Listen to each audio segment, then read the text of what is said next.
What is going on, you guys? This is Clay, bringing you guys a YouTube video that I'm not really too happy about making, but I felt it was kind of necessary. To kind of get all my thoughts on the table, I'm going to be talking a little bit about our roster and eUnited, and then moving on to a little recap of Fort Worth. And I mean, there's not much to talk about Fort Worth because we had a pretty poor tournament, but you know, we'll go ahead and get into it, I guess. So as you guys may or may not have seen, we have decided to bench JCap from our starting lineup and bring in Simp, our substitute, for the first cross-divisional matches that we have coming up in a couple days.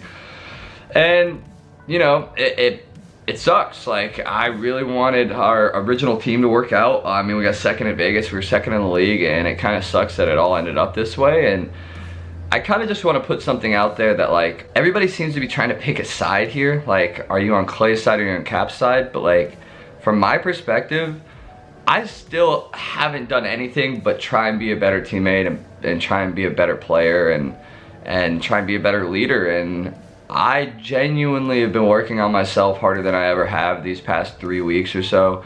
And I just like want to put it out there that, like, I still haven't done anything in this situation. It wasn't my decision to bench JCap, it was the organization's decision. Like, it wasn't my decision to not drop me. It wasn't my decision to potentially drop Prestini. It wasn't my decision. Like, I still haven't done anything in this other than try and get better, I guess. And it seems kind of weird to me that people are trying so hard to pick a side here, and I guess it doesn't help that with all the drama on Twitter and Reddit and all that stuff. And so I guess I'm kind of here to just clear the air in general and give you guys, I guess, a little breakdown of what specifically happened. And from my perspective, like, I don't know for certain that you know, JCap brainwashed everybody, or that, you know, it wasn't the, like, my teammates all still want to team with me and stuff. Like, there was issues that I had, and I talked about it in my last video, stuff that I need to work on. And these are things that I genuinely, you know, kind of agree with the problems they had with me, you know. And it's something where after all the first turmoil stuff happened right after the Pro League, and then we had the big sit down talk, and they gave me like some bullet points on just stuff I needed to work on. And one of them was the ability to take criticism. And I know that's been an issue of mine forever, and that's just the kind of person that I am. And I've been working on it. Like, I don't get defensive anymore, I don't get upset anymore. I take what my teammates have to say to me and how to improve it, and I fix it, and I don't argue back, and I just accept it now. And I think I really have improved in that aspect. And then number two was the hype doesn't mesh well with the team, and that's, you know, understandable. I can totally get it. You know, if you look at some of the great esports teams ever, they're really calm and collected, and their call outs are just like having a conversation. And so I understand that. Like, I'm not a dumb person. Like, I understand that, and I can control it. Like, I really can. And so all of Fort Worth, I really didn't get hype at all, especially during the maps. And number three was they thought that, like, my pacing was a little slower since the beginning of the game. And so I've really been trying to speed up and make sure that, like, I'm not pre-aiming too much. And I really feel like I've improved, and I feel like my teammates can talk to me, and I feel like, you know, my hype is at a manageable level. And that's just why I'm confused that, you know, JCap is mad at me. Me and Cap have known each other for 10 years at this point, and he's taking personal shots at me on Twitter and over Reddit and stuff, and saying all this kind of stuff, and every urge in my body, like, is just screaming to, like, defend myself and to roast back and to say, like, you know, to go at him for whatever reason I can think of. But in reality, I am, like, removed from this situation in my head. Like, I didn't make the decision to do anything. Like, I didn't make the decision to drop him. It wasn't me or him. Like, you know, that wasn't, like, how it happened, I guess. Like, I wasn't in the talks for any of this. Like, you know, it came just as like as news to me. I thought we were playing these cross-divisional matches together as a team, and then probably in the roster change period I was thinking maybe I would be gone, you know. So I'm not sure why he's kind of resorted to taking personals in me, when publicly I haven't said anything about him negatively. In all the videos and all the hot mic and interviews and everything I've done, I haven't said anything negative about Cap. I haven't said that he was the reason that I was going to get dropped. I haven't said you know, like he wasn't performing. Like, I haven't said anything. It's been broad general strokes talking about the whole team. And then he goes on Twitter last night and just kind of says like, I'm not even sure why I'm mad at you in this situation. It's just because I don't like you. You're the most self-centered and arrogant person I've ever met. And it's like, well, you know, I guess you feel that way, and like, I'm kind of don't understand why you joined the team in the first place if you felt that way. And you know, I hope I could change your mind at some point, but in reality, I don't really care. Like, you can think what you want to think, and that's, you know, that's your fucking right. And I mean, I don't understand why then he has to go on to try and take personals at me, and then, you know, even my gameplay and stuff, and saying that since Advanced Warfare, none of my teammates like teaming with me. Well, that's kind of untrue. The only teammates I've had since I teamed with Cap were the AW team with Zuma, Attach, and Enable. And both Zuma and Attach were, you know, we've been in some talks here and there to kind of reunite and to play together again, and they've both expressed interest in playing with me again. So both of them probably liked playing with me. I'm sure Enable didn't, because that was the one I butted head with anyways on FaZe. He lives with Cap. And so then, other than that, the only other team I've been on is eUnited. And the Twins, Justin, and Fellow are the only other 4 teammates I've had. And Justin and Fellow both like team with me.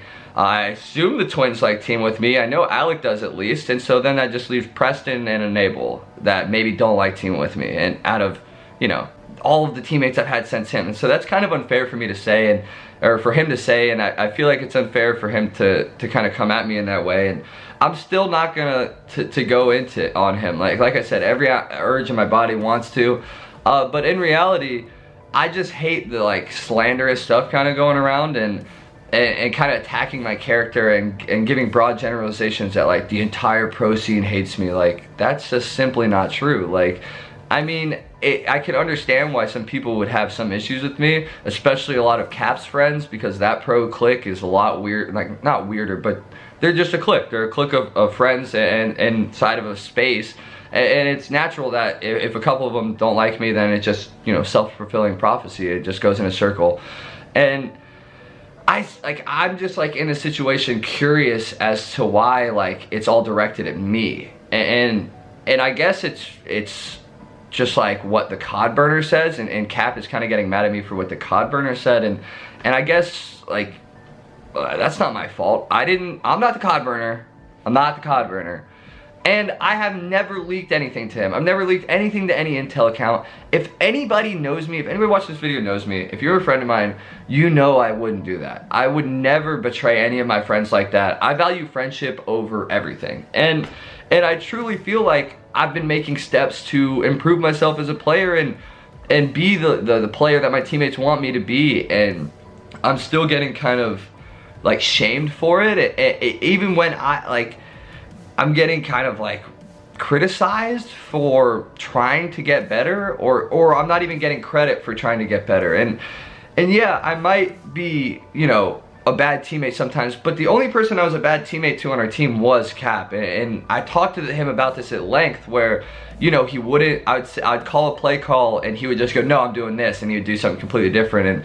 And that's, I ended up blowing up on him for it at the Pro League, in the Pro Lounge about it, because it happened in a scrim where he's like, you know, I'm not gonna do what you call if I think it's the wrong play. And it's like, well, man, like, you know, I'd rather us all be on the same page on an incorrect play rather than be on different pages, because that never works. When you're all doing different things, it never works. I'd rather us all do the wrong thing together than like 2 of us do the right thing, 2 of us do the wrong thing, 1 of us do a late pinch or whatever it may be.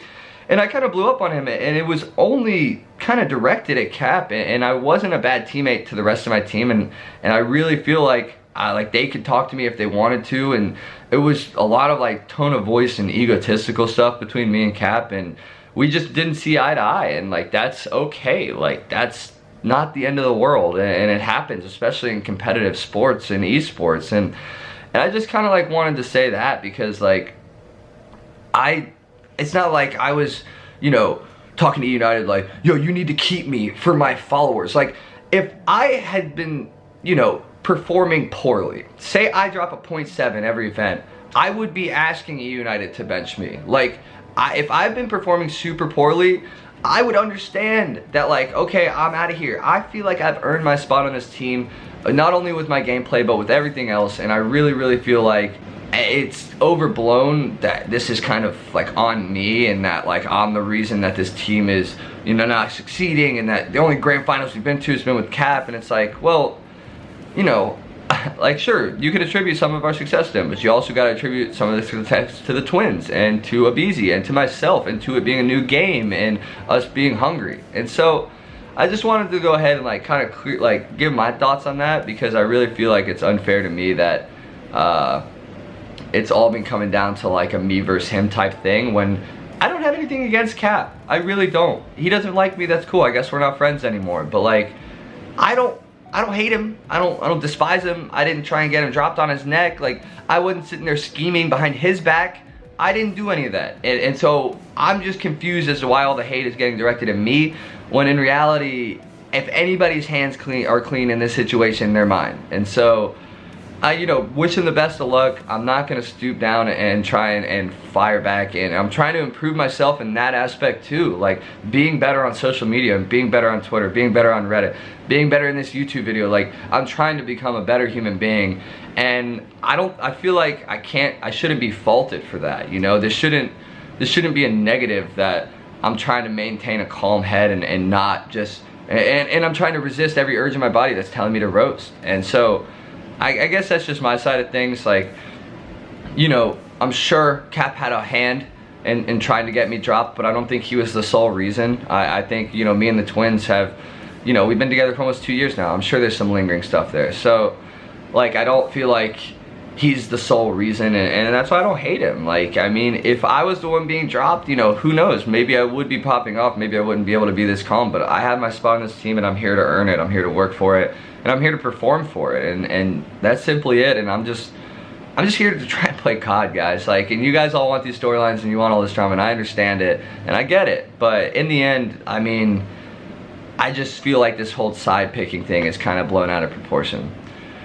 So with that being said, we have Simp on the roster. We've been performing, you know, as I said before, Fort Worth, we've been performing well with Simp in the past couple days of scrims, and I'm really excited to see where we can go with him. So with that being said, we have put Simp on our starting roster and are going to be using him for the cross-divisional matches coming up next week.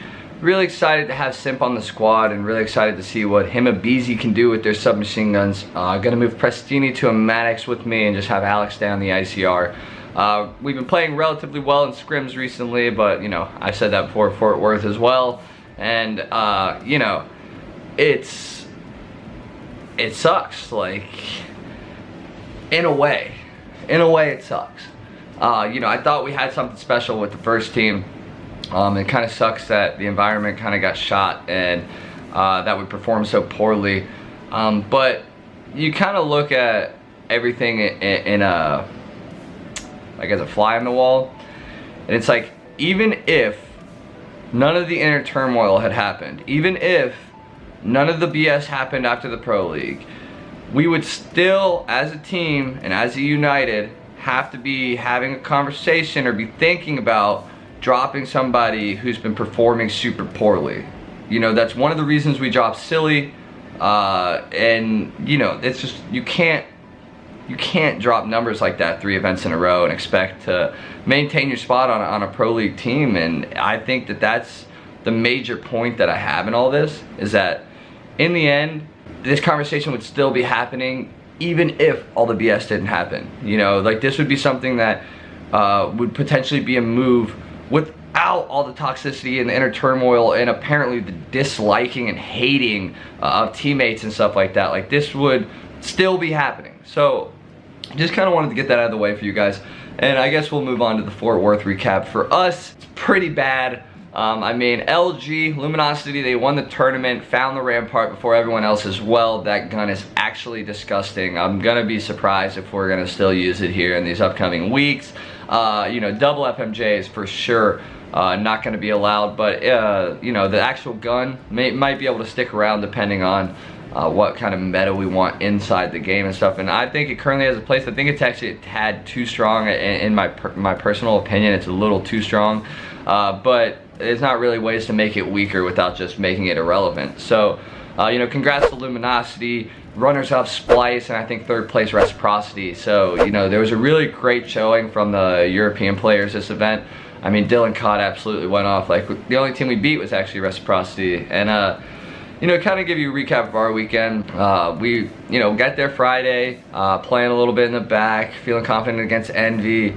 Go out against Envy and just kind of, we don't get tucked, but like, the first map was relatively close until a moment in the game when we let them just run away with it and get streaks. And then the second map was a round 11 S&D that we lost because Tyler got player collision, like that bumping stuff that happened before they hotfixed it with your teammates, and he got player collision and bumped off the map round 11.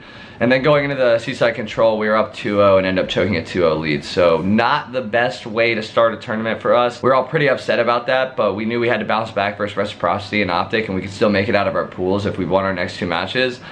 So, you know, we kind of just shrugged it off. Started practicing again, and then got ready for our Reciprocity match, in which we actually do end up taking in a game 5. I think we were one of 3 teams to beat them at the event, but they got third, and that's pretty respectable from them. And you know, it's not bad from us beating a place, you know, whoever's placing third. And you know, obviously we're not happy with it. The only win we had of the weekend was against Reciprocity, and I think it was a pretty grind out win in my opinion. I mean, we got smoked the first and the third maps, like absolutely torched, and ended up bouncing back with 2 S&Ds and a frequency hardpoint win. And so I think the only map that we really looked like ourselves all weekend was that frequency hardpoint versus Reciprocity, and that's an issue. Like, that's a major issue when you only have 1 map in a whole tournament where you're really putting it together. And you know, winning 3-2, we realized what we did to ourselves in terms of map count, and realized that we had to beat Optic if we wanted to get through. There was really no way for us to get through a wall going 1 and 2, and so, you know, we realized we had to beat them. And we play them on gridlock hardpoint, and it's 150 to 150, and it rotates to a Showers Hill, and they use their specialist and blow out the game and have rotation and get streaks, and that's first map, and really sucked. And then going to the second map, frequency S&D, we knew exactly how they played. Went up 5-3 on them, and then just misused our specialist in round 11. It's kind of on me, kind of on a couple other players, but it just, that was our biggest issue this weekend, or at Fort Worth. We won all these round 11s and stuff in the past because we were using our specialists correctly and saving them for that crucial round 11 and making sure we comboed them correctly and stuff. And then this, at Fort Worth, we just didn't use them right. Like, that's why you saw so many close games that we lost. That's why you saw the games be so tight and then they get ran away with. And then that's why you saw these round 11s we just kept losing, is because we weren't using our specialists correctly, or we had to use them to get to round 11, whereas before we were kind of in the driver's seat by being the team on 5, and we could just kind of be like, hey, don't use them this round, don't use them this round, don't use them this round, wait till round 11 and then we'll use them to win. And so we kind of put us on the back foot, and then going into Arsenal Control, we got out vetoed in the controls, and we had to pick between either our worst control or their best, or either our worst control or like their really good but also our better control, you know. And so we went with that one, Arsenal Control, which was ended up obviously being a mistake, and they smoked us. And I think I had like 4 kills in the control, which is simply unacceptable from a professional player on a main stage match against one of the best teams in the world. And you know, there's no excuses for that. We just played like shit. Like, everybody wants to blame the vibes and all the inner turmoil and stuff that happened, but I'm telling you from my heart to you guys, we talked about it like adults and professionals. I thought we had solved everything. I was working on myself with what they told me I needed to do. Our practice was good, the vibes were good, you know, they really were. They really were. I'm telling you, they were. And to go into this event and play like shit, everybody except for Abizi. And Abizi deserves better. Like, Abizi does not deserve to be getting last place with the performances that he's putting up. And it's on the rest of us to step up and support him. And you know, very uncharacteristic event from Alec. You know, he normally plays phenomenally, and he had a poor event, and he still did better than me, Preston, and Cap. And Alec had a poor event. You know, that's what I'm saying. Like, we can't rely on superstar performances to beat us, or to allow us to beat teams. And you know, that's what we were kind of relying on here, and we didn't have an answer. And then to go 1 and 2, Really, really sucked. We knew we were going to be in losers bracket. Bracket comes out, we play 100 Thieves first round, and they're the only 2-1 team in losers that didn't make it through head-to-head. One of the better teams in the game. I'd been praising them on hot mic and stuff. We knew we could beat them. We beat them twice already this year. Once with the old team, once with the new team, and we knew we could, but it really relied on that second map, and it was the same thing, man. Like, first map, I think it was Arsenal Hardpoint. It was close all the way till about 150, 150, and then they blew us out with streaks and a rotation. And then the S&D, it came down to a round 11 that we just didn't properly set up for. And it's something that we've talked about as a team and whatnot. And, you know, winning that game 2 when you're already down 0-1 is massively important to tie up the series, especially with how poor of a control team we are. And so to lose that game 2 in round 11, it was really bad. Really, really, really heartbreaking. I think that was kind of the moment of like, oh crap. But then, going into gridlock control, I think that's one of 100 Thieves' best controls. They're one of the best control teams in the game. And we 3-0'd them on it. And that was like, okay, this is a spark. Like, that's what we needed. Now we're gonna run through this loser bracket now, win these next 2 maps and just keep it going. You know, like, that's not that hard. Going into Seaside Hardpoint, I feel like we all thought we could win it and all thought we were going to win it. And we didn't rotate. I don't know if we weren't slaying enough. I don't know if the trades were just not in our favor, or if they were out rotating us just by pure, you know, strategy. But we simply like weren't rotating. Like, we wouldn't rotate to the second or to the third hill. We didn't rotate to the fourth hill, and if we did, we got insta broken. We didn't rotate to the first hill. We got insta broken, and then at the very end of the game, we gave Octane streaks, and it allowed them to kind of seal the deal on the second to last the second hard point, and that's our tournament run. And we're out, and you know, it's last place. Like, it's not acceptable. Like, I'm not okay with that, like, at all. Like, at all. Some of the stuff said on Twitter that Cap said about me, that I don't care about winning, and I'm telling you guys that I do. I give many fucks about winning. I mean, I wouldn't still be competing if I didn't want to win. I love you guys. I love my fans. I even love the haters. I love competing. I love, you know, I love getting clips, sure. But in the end, I love winning, and I want to win more than anything. Like, that's why I'm still doing this. That's why I'm still putting my blood, sweat, and tears into this. That's why I'm still, like, genuinely going to sleep thinking about winning and waking up thinking about winning. That's all I think about, is winning again. And I want you guys to know that. Like, I'm not here to just collect a salary and bullshit around and build a brand. Like, yeah, okay, I can worry about that as I'm doing this YouTube video, but I can also give a massive fuck about winning tournaments. Like, more than anything, more than I want to breathe. I want to win another tournament for you guys, for me, for my family, for my friends, for my girlfriend, for everybody. I just want to win again before this is all done. And I guess, you know, that's it. Like, our run is done at Fort Worth. eUnited makes a decision to bench Cap and pick up Simp off the roster, or off the sub bench, and somehow I get the blame. And I guess that's cool, and it's just a part of being who I am. And, you know, maybe this video doesn't help my case. I'm not really trying to make a case. I'm trying to just explain to you guys from my side, like, why I'm not upset, or, you know, why I'm not as involved in this as everybody thinks I am. And, you know, I tried at Fort Worth. I tried my fucking hardest at Fort Worth. I really put it, like, and it wasn't enough. And so that just means I have to put in double, triple, quadruple the amount of hours going into these cross divisionals and into London. And I hope I can do that for you guys, and I hope you guys can continue to support me and eUnited. And, you know, I feel like eUnited is just trying to do their best in a bad situation with what's going on with, you know, the old roster, the new roster. Like, me and the Twins and Abizi, we're fine. Like, I've talked to them. I've one-on-one talked to them about me, and got them one-on-one to tell me what they want me to fix, and how they want me to act, and how they want me to be as a teammate and as a player, and blah blah blah.